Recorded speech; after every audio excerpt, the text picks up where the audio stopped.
Now at 10 and streaming on crossroadstoday.com, traffic changes for drivers to be aware of on US 59 and US 77. Plus, this week's City Council agenda includes a report on the first ever Tejas Fest. Find out if the festival stayed on budget. And the U.S. braces for tariffs set to go into effect at midnight, how it could impact your budget.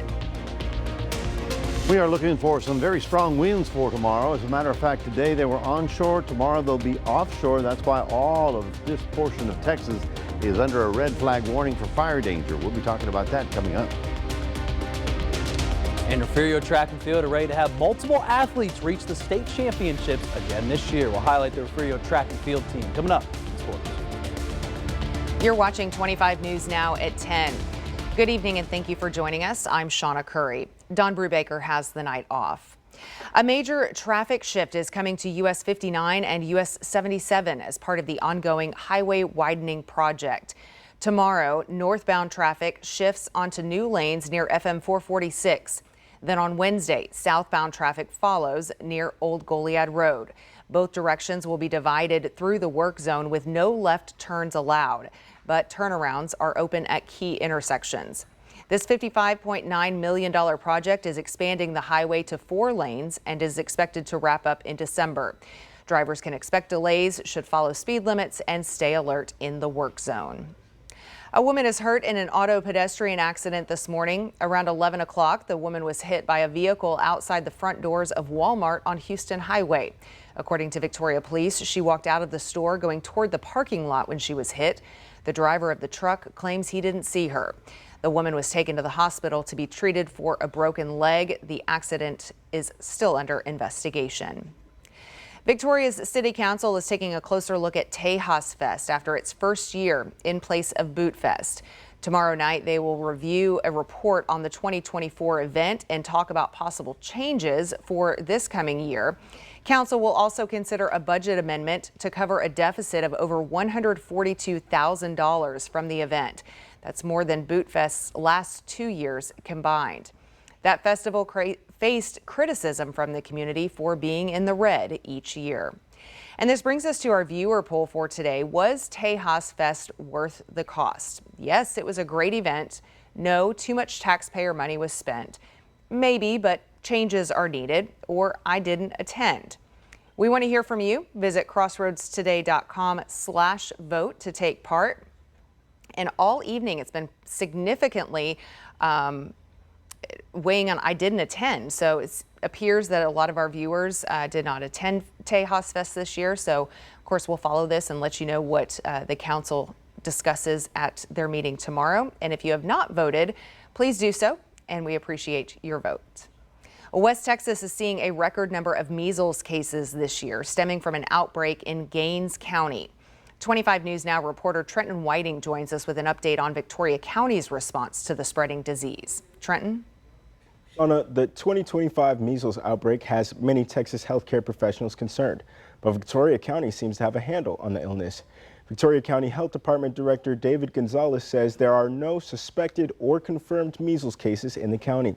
Gonzalez says the county has a 98 to 99% vaccination rate in school-aged children. Gonzalez reminds everyone that measles is a contagious virus and recommends vaccinations for every child. The number one way to prevent this virus, with the first dose, you have about a 93% effectiveness with the first one, and then with the second vaccine, you have a 97% prevention rate with that. Gonzalez says there are 146 known measles cases in Texas, with all of them being confined to far west Texas. Gonzalez says that the reason for the outbreak in West Texas is due to the low vaccination rates there. Shauna, back to you. Trenton, thank you. Well, it's time to check in on our weather. Let's go over to Mac Perez for a first look. And Mac, when are these winds going to really pick up? When are we going to start seeing and hearing and feeling all of the activity? Well, tonight the winds are southeast, and so they're beginning to pick up. They're probably in the 25-mile-an-hour range. But tomorrow, the answer to your question specifically, about 9 o'clock, the front blows through and you'll feel a very strong, dry northwest wind blowing through here. Now, the reason is low humidities, not everything is greened up yet for spring. So with high winds and low humidities and tinder brush out there, we have a real fire danger. So we need to be very cautious tomorrow with anything that looks like flame. We'll be talking about the red flag warning and the winds all coming up in just a moment. Shauna, back to you. All right, thank you, Mac. The search for a missing 2-year-old who went missing Saturday in Oregon is going into another day. Crews have been searching by land, water, and air with support from local authorities and volunteers. Dane Paulson was last seen playing in his front yard. Officials say he's friendly, fearless, and drawn to water, but cannot swim. Search crews have covered over 680 acres using drones, canine teams, divers, and boats. Authorities say a man and vehicle were seen near a bridge close to the home before Dane disappeared, but are no longer considered suspects. Authorities did not push out an Amber Alert, saying they don't believe criminal actions were involved, and the case did not meet the criteria for an alert. The 1,600-acre fire in Carolina Forest is now 30% contained, and residents who previously evacuated are able to return home. They're crediting the quick work of the fire department for saving their homes. Mike Owens reports. A terrifying morning for residents on East Walkerton Road in Walker's Woods as flames came right up to the fence line of the homes in this cul-de-sac. It grew all through the woods. You could see the smoke coming, but when the trees really went high in the trees, you could really see the flames coming off. Pa says he called 911 just after 9 a.m. and within minutes the cavalry arrived. Another resident saying the scene was surreal. They deployed, I don't know, about 20, 30 trucks. Every one of them came with backhoes and the flies and the airplanes and helicopters and everything was coming down. And it started moving up down the road all the way around the cul-de-sac. And as soon as they put the fire down, it comes back again as the wind changes. It was terrible the whole morning. Witnesses telling me flames were engulfing the trees behind their homes, shooting up 40 to 50 feet in the air. While many evacuated, Pa stayed to get water on his home. He was really worried, wanting to get the dogs to go ahead and get out. I kind of went out and dug a little bit around the backyard right by the fence, filled it in with some water, stayed out there, tried to keep the water going and keep some flow going out there. Aaliyah says at one point fire crews were dousing several of the homes with water. He thought his neighbors were about to lose their homes, but the quick work of firefighters saved them. Really bad, almost caught these houses on fire right there. And they ran. I mean, you're talking about, they brought the crews, you know, the ground crews with the shovels and all that. They ran with the ATVs and everything. It was a scene. Aaliyah believes the biggest problem fueling the fire is the wind gusts that were around 25 miles per hour this morning. I think the wind has been the problem. And because it was going west, the wind was west, and then it shifted, the wind. It started going everywhere. But the X factor people here tell me is the aerial support ground crews are getting to help them fight the blaze, burning in the heavily wooded area behind homes in Walker's Woods and other communities along Carolina Forest Boulevard. Saw the planes, it seemed like they took a little bit longer to come back. With that Black Hawk, he'd circle around and hit, and it was immediately almost, you saw the smoke difference, and even the guys on the fire truck seemed to relax a little more.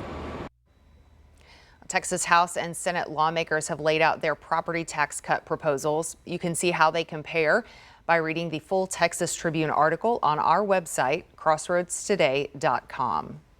Well, get ready to pay more for cars and groceries. Economists say new tariffs from President Trump could drive up prices. Trump confirmed today that 25% tariffs on Mexican and Canadian imports and a 10% hike on Chinese goods will take effect at midnight. Markets reacted quickly to the news. Sherelle Hubbard breaks down what it means. It was all smiles as the closing bell of the New York Stock Exchange rang Monday afternoon, but the closing board read differently. The Dow Jones average tumbled 650 points as the tariff deadline drew near. Many economists fear goods like groceries, electronics, clothes, and cars will increase in price, leaving investors worried. The tariffs on the U.S.'s top 3 trading partners, Mexico, China, and Canada. Tomorrow tariffs 25% on Canada and 25% on Mexico, and that'll start. On top of last month's increase, a 10% hike on Chinese imports will be applied, bringing the percent to 20%. Canada is expected to react. We will have a strong, unequivocal, and proportional response as Canadians expect. Although U.S. companies will ultimately be responsible for paying the tariffs, some people say new tariffs could be good leverage. The key would be no tariffs.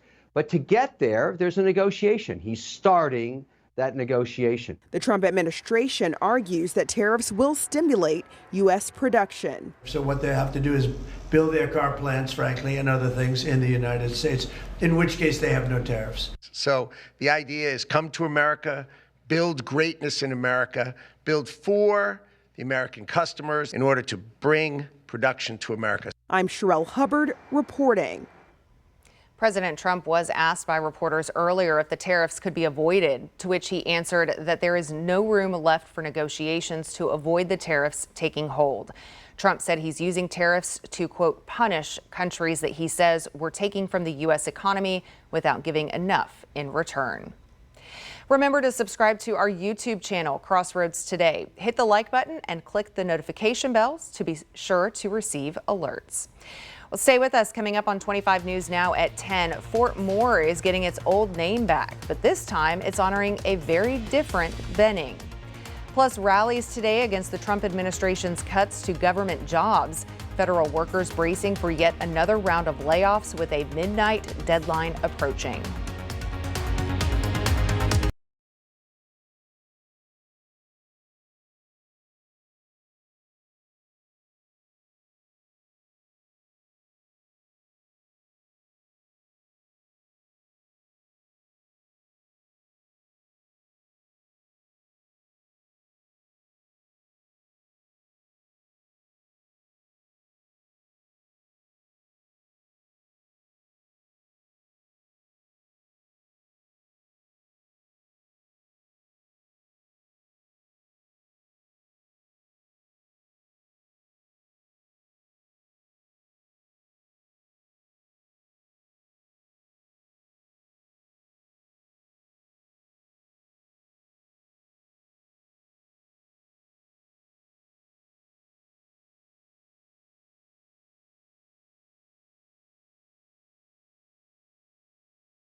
A top spokesman for the U.S. Department of Health and Human Services has resigned.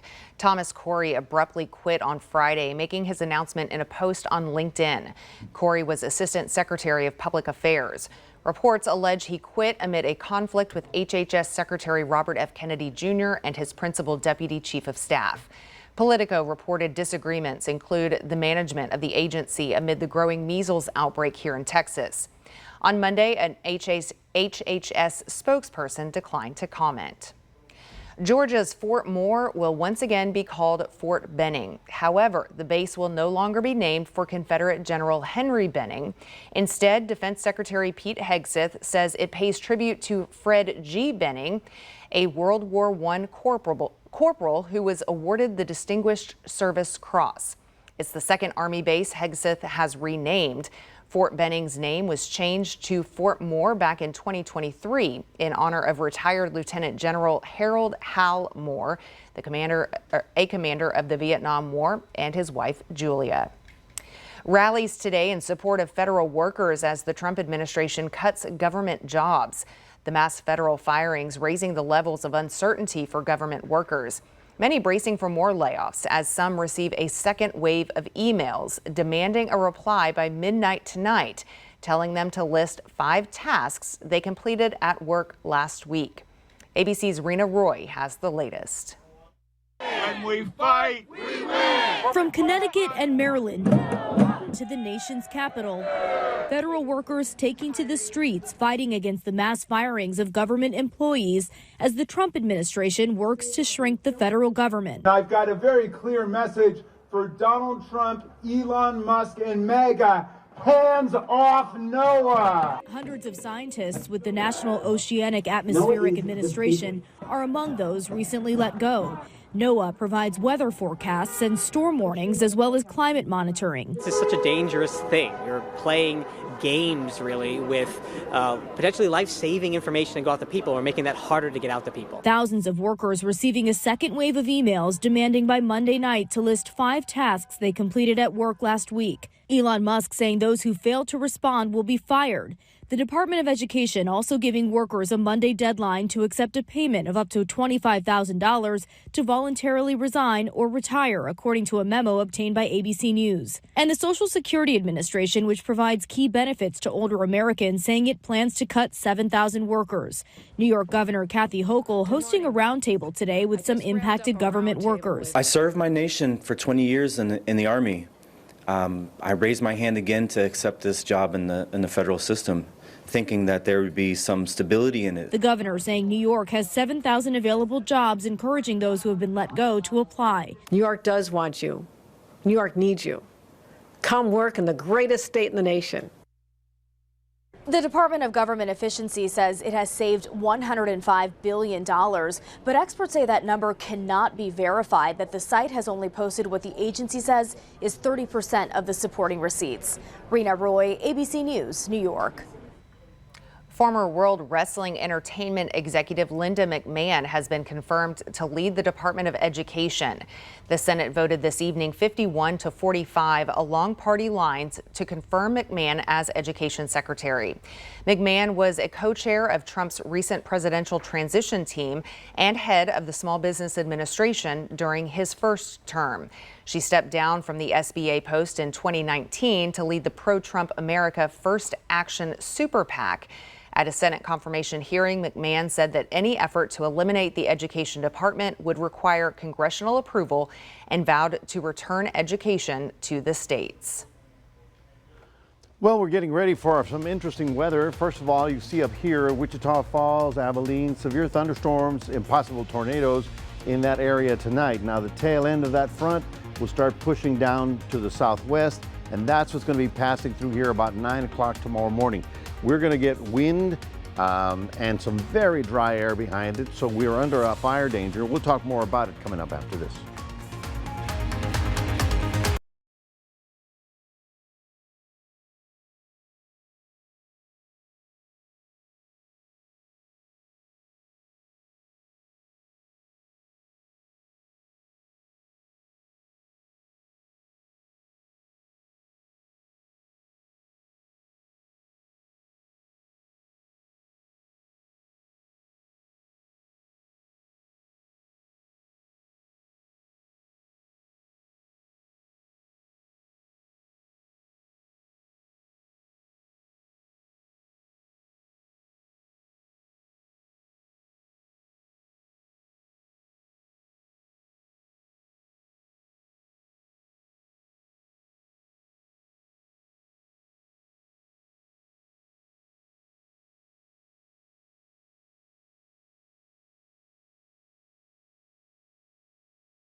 Well, we have an advisory up for tomorrow, folks. This is, of course, an alert day tomorrow. Tuesday, all counties, 40-mile-an-hour winds and very dry air. That is a combustible forecast. In other words, we need to be very cautious tomorrow with anything that looks like flame because we're going to be dealing with quite a bit of that activity.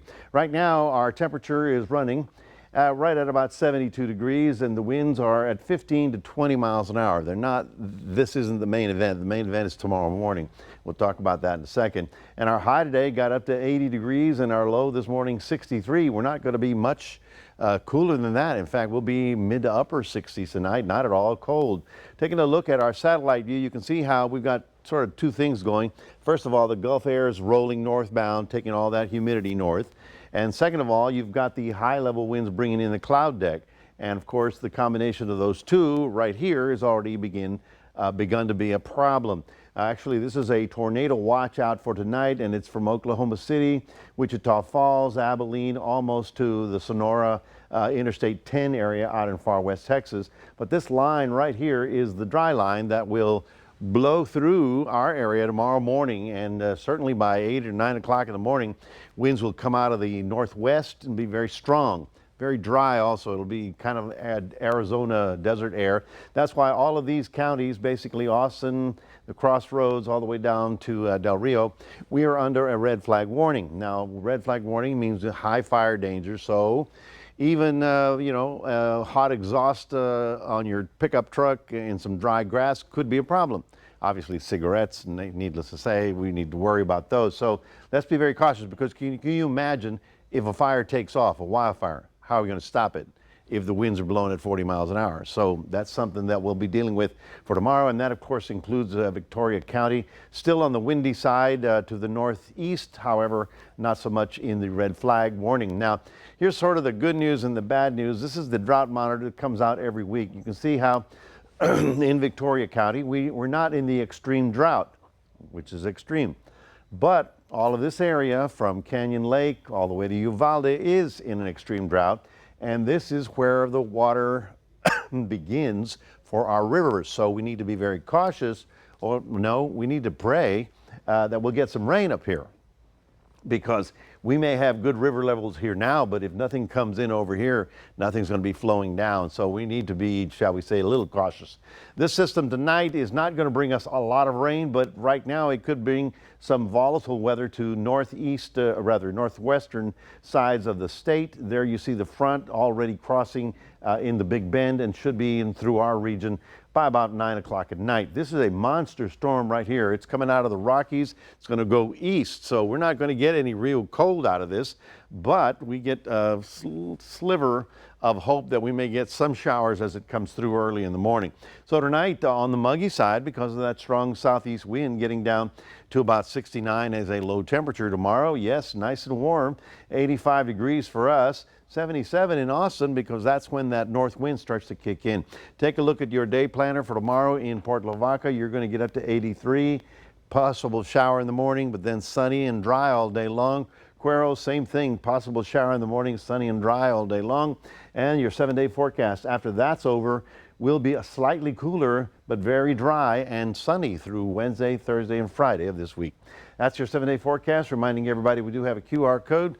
Love for you to scan that and put Crossroads Today on your phone. Well, we'll toss it over to Max, and he'll tell us what's the big news at Victoria East. Yeah, that's right, Mac. Again, I'm not going to tell you right this second, but in a couple minutes, I'll tell you what happened there this weekend at Victoria East High School. Coming up in a few minutes in sports.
Good evening here, everyone. And last week we finished off a great basketball season with the Cuero Lady Gobblers making it all the way to the state championship. Well, now we move from winter sports into spring sports. Our Fierro track and field squad, who last year got some big names there that got to the state championship. Ernest the Flash Campbell won the 100-meter dash. He currently now attends at Texas A&M University, so he graduated last year. And another star athlete was Jason Moore. He placed well in the 400-meter there last year. He's still on the team for Jason Moore. Then in women's track there in field, also senior Jasmine Howard placed third in a state medal there in the 200-meter, and two other stars, Carly McLean, Riley Hogg, placed well for Fierro last year in state as well. Now, this year Fierro has a couple new faces and also a new track surface, and hopefully this whole new faces and ideas can help them run fast to the finish line this year.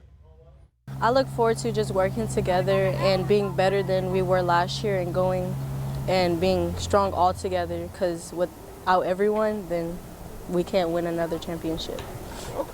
This track season, I want to focus on improving my speed. I would also like to improve our baton handoffs and make sure that we all stay focused during the race.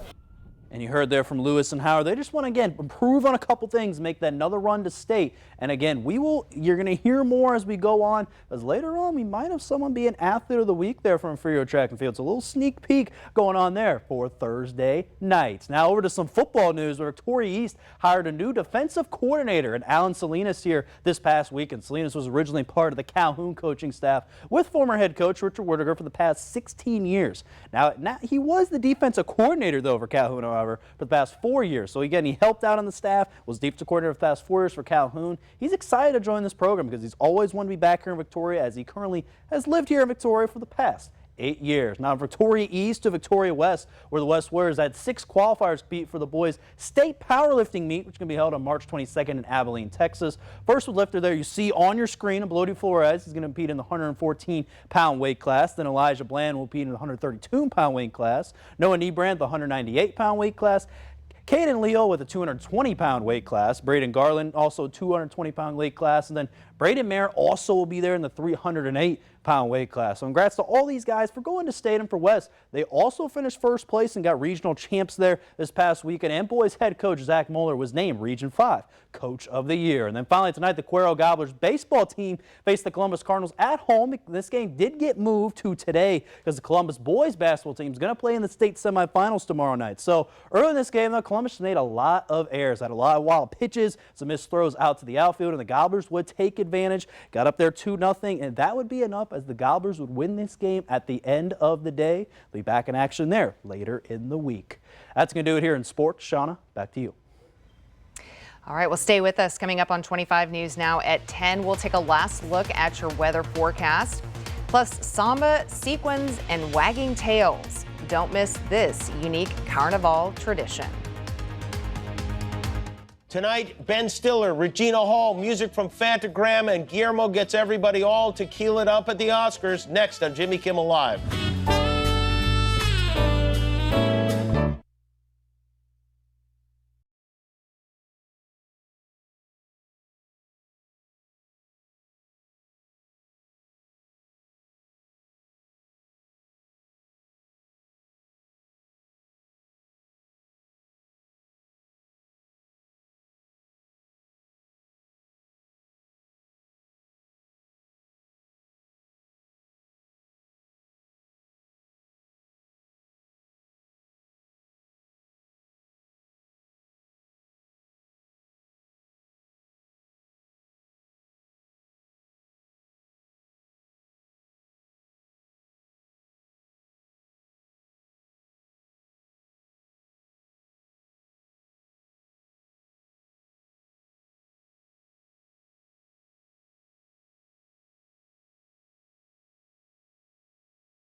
Oh, the Power Rangers. Go, go, Power Rangers.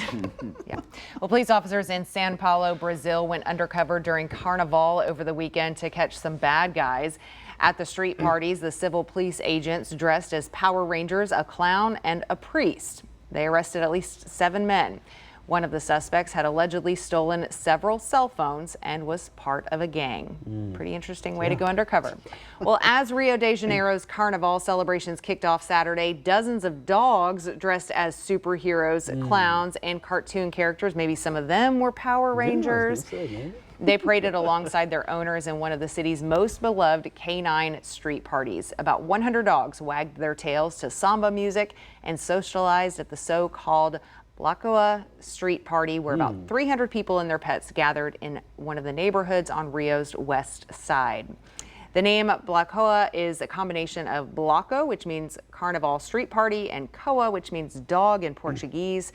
So it's one of the few events that challenged a city ban on street parties during the COVID-19 pandemic, in which Brazil was one of the hardest hit countries. Well. The street party has taken place for more than 20 years. They were like, we're going to keep the tradition going. I mean, that's good. Yeah. You know, look how fun it is just to dress up, dogs and do all that type of stuff. Yeah, they can get in on the fun too. Exactly. Brazil parties all the time, and to say COVID, no party. Oh, well, wait a minute now. That's way out of control. But the wind is saying whoa, whoa on some of the Mardi Gras festivities. well, that's what we're going to be dealing with. If you're going to be dressed in a boa tomorrow, just keep in mind that the wind is going to be blowing.